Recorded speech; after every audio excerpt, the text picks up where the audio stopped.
Welcome back, ladies and gentlemen. I'm the Serious Strategy Gamer and we are returning to Rule the Waves 3. Last time around I did design a aircraft carrier. This time I want to play a little bit differently and actually get us something else, a gunship. So let's talk a little bit about the strategy, then how it fits in, and let's keep it all tutorial so that you understand how to design these ships yourself. And then in the later episodes we are going to do slightly other ships, and that's going to pick up in the pace. But I want to keep them short for now, so yeah, without further ado, let's jump into that. So the first thing to notice is our monthly balance here is at minus 1.7 million. We have around 10 million in the bank, so that's not going to be sustainable for a very long time. And we are designing this carrier, which we probably want to build, so at that point we are going to face a pretty significant budget deficit. We'll need to see how exactly we can handle that. And that means we cannot design a big capital ship for now. That would just be it's just not in our budget to do that. What we can do before we go into designing the actual ship is look at our aircraft types, because that is, I don't know whether that is something that's new, but it's certainly something that I find very interesting. And that is, you've got these types of airplanes. We have got one of everything that is currently available, and not all of them are very great. In particular, the dive bombers here, only very short range, and the fighters very, very short range. So what I would like to do is request a proposal for a new aircraft. Our fighters are 4 years old, so I think that is very well warranted. Let's make sure that we've got good speed and good range, because that is something that I would like to see. And then we're going to get these guys to be designed. You can always only pick 2 of these things, but they are going to be useful. Now, with that out of the way, let's actually start to design a ship. And how I personally like to design ships is by defining the mission and the parameters first. So, as I told you last time, we as Japan are in a unique position. Our home base is in Northeast Asia, whereas pretty much all of the European powers are concentrated, well, in Europe. Either Northern Europe or the Mediterranean, and I think some in the Baltic. Now, that means these guys can engage in battle pretty easily. They can blockade themselves very easily. And that is one of the core bits of the game, and how you really can score a lot of victory points, which will ultimately lead to victory in the war. Now, the issue is, we can't do that. We don't have any hope of getting to the Mediterranean to block anyone in there with our main fleet. That's just way too far away from our bases. Any sort of damage would mean our ships would become interned or sink, so not good at all. On the other hand, the enemy might come towards us, and that is why we do need a good fleet, but that's not enough. It's not enough to defend. We need to be able to actually deal some damage against them, and we can do that in their colonies, but I would like another avenue that allows us to strategically do damage to the enemy, get us a couple of victory points. One of the ways that you can do that is trait interdiction, which again you can do by submarines or by raiders. And that is what I want to design today. I want to design a ship that we can send out that is going to harass enemy shipping throughout the world and is capable of operating in faraway territories independently of our main fleet, hunt down enemy shipping, be able to escape from their patrols, and just generally be a nuisance and be able to do some damage. It should also be affordable, because we are on a budget here, and that is not something that we can deal with too easily. So we're going to go ahead here, and we're going to design a light cruiser for that purpose. Again, I'm going to ask the AI to start designing that, mostly actually to get a nice picture here, and we're going to immediately check whether everything is okay. Yeah, the AI did design a proper ship here. Now, that's a ship, that's a functional ship, but it's not the ship that we need. We need something that is capable of operating far away from our bases. And to do that, what I like to do is pick extreme range over here, so that these guys are really capable of doing their mission. I would also like them to be using a reliable engine, so that there's no mechanical malfunction very far away, which would mean that these guys are going to be interned.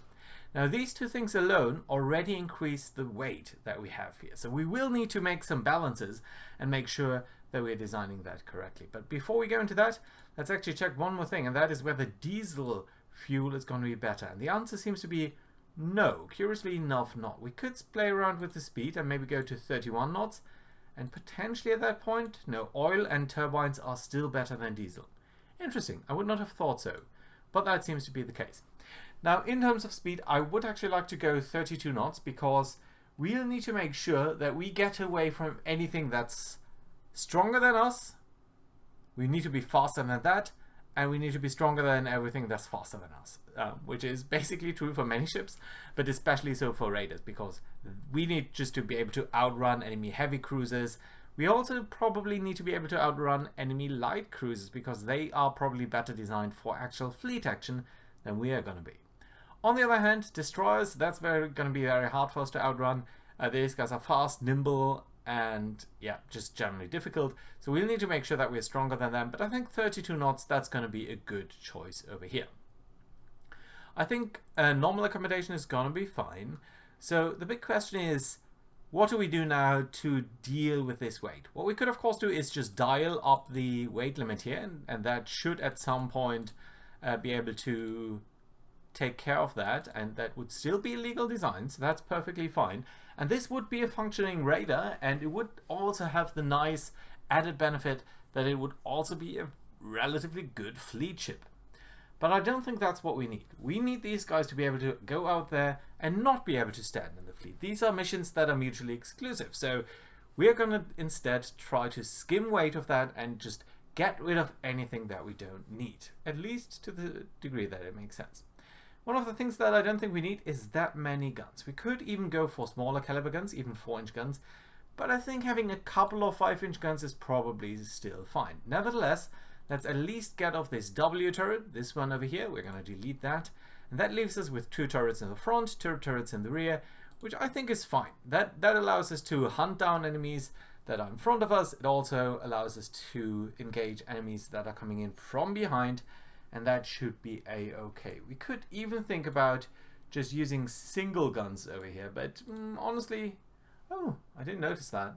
It's actually, it has less weight for single guns than it has, I mean less than half of the weight for single guns than it has for dual guns. Nevertheless, I think that this is okay. I don't think you need to be dual purpose, because we don't actually need to be able to fire our 5-inch guns that far away.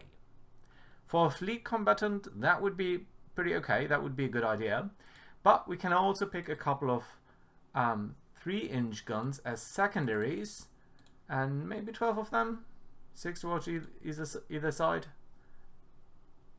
Yeah, we want, let's say 16. I think that's more than enough to be able to deal with any enemy destroyer that comes close. It's also going to be good enough, I think, in terms of heavy AA.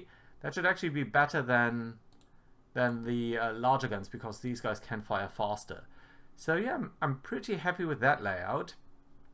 I'm happy about using this type of gun layout. We probably want at least a couple of torpedoes, and we're going to use the swivel mounts here, but we don't need 4 torpedo tubes on either side. I think 2 are fine. Yeah, you can see we are capable of firing into either direction. That should help us sink some merchant ships more quickly.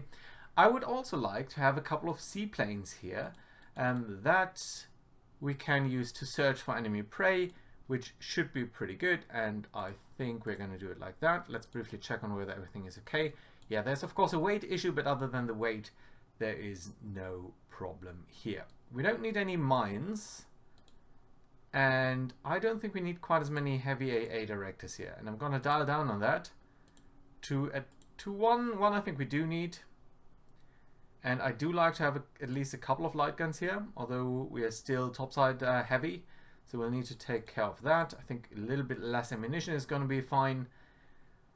Probably still 2 firing positions, probably still increased gun elevation and advanced directors. That all sounds good. So the big issue that we can really then change is the armor, and that is mostly the deck armor. Honestly, that's nearly 1,000 tons. Let's dial that down a little bit. On the other hand, I think we can increase the conning tower, because the weight here is actually not that significant at all. Turrets 2 inches. That's okay-ish, I think. Let's go for maybe 1.5 inches of belt armor. And we're actually going to use a magazine box, so that means that magazines are protected pretty good. Everything else is going to be protected a lot less. And now we have 600 tons that is available here. Let's make sure that we are checking that. Yeah, there are some weight issues. But other than that, honestly, this looks fine. Let's double check everything. We've got a couple of torpedoes, not too many. We don't need any anti-submarine warfare here. We've got 2 aircrafts that will help us search for anything else. We've got a good number of secondary guns. We've got a number of main guns at least. That all looks pretty good. So what we're now going to do then is dial down on the displacement. And there are benefits to that. And it's strongly non-linear because that sort of needs to support everything else. So when you have 200 tons remaining, if you dial this down by 200 tons, you'll find that we still have 140 tons remaining. And that is because it's sort of supporting everything else, and it sort of quickly spirals out of control. Hard to explain. What we can do is just dial that down. I like to have a little bit of weight remaining here, just to make sure that we've got everything, but I think we need to dial down on the AA stuff here. Yeah, that works on the topside requirement.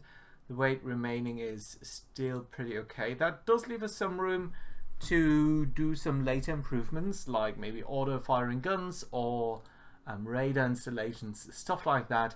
It's always useful to have a little bit of weight remaining. Anything else that we need to be taking care of? I don't think so. I think this is fine. Let's lastly just double check whether diesel is going to be better. No. So 28.5 million. I don't think it's going to be possible to make that that much less expensive. And it's still a capable enough ship. It will be able to stand up against destroyers, I think, pretty easily. We could potentially even get rid of 1 more gun. But I don't think we technically need that. We could get rid of 1 of the forward firing guns, I suppose. How much weight would we be saving if we got rid of the forward superimposed of B turret? So firstly, what's sort of the absolute minimum here? 7,100. If we got rid of that, yeah, it's $1 million cheaper. But I think it's so much less capable that we're still going to use it, and dial this back up to 7,100, which I think is fine. Yeah, all or nothing is actually a better armor scheme, and we can use it for light cruisers, so let's do that. This is not a very good ship in terms of what it can stand up against. It's a little bit overgunned maybe in comparison to its armor. Weight of these guns fine actually. Dual purpose. Kind of decent heavy AA for this age. Very little torpedo defense. But again, the point is not to engage in any type of fleet action. It's a very dedicated ship built for what it needs to do. And the machinery weight here is taking up a very strong proportion of this ship. Yeah, but I'm fine with that. So let's save and finish that and get it designed. It will take a couple of months and it will more importantly cost us some money to do that. But I think that's okay. That being said, we are losing so much money that I think it might make sense to halt the construction of the heavy cruiser here. Even though it's a good ship, I like it, don't get me wrong. But I think it's better this way. We could also thought about using triple turrets instead of double turrets. Let's just double check on that. Let's open this design. No, sorry. Let's open this design.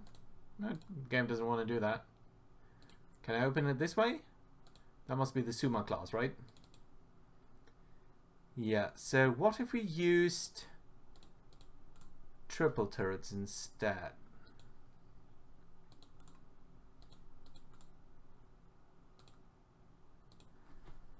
That would leave us with, I think, a little bit more weight.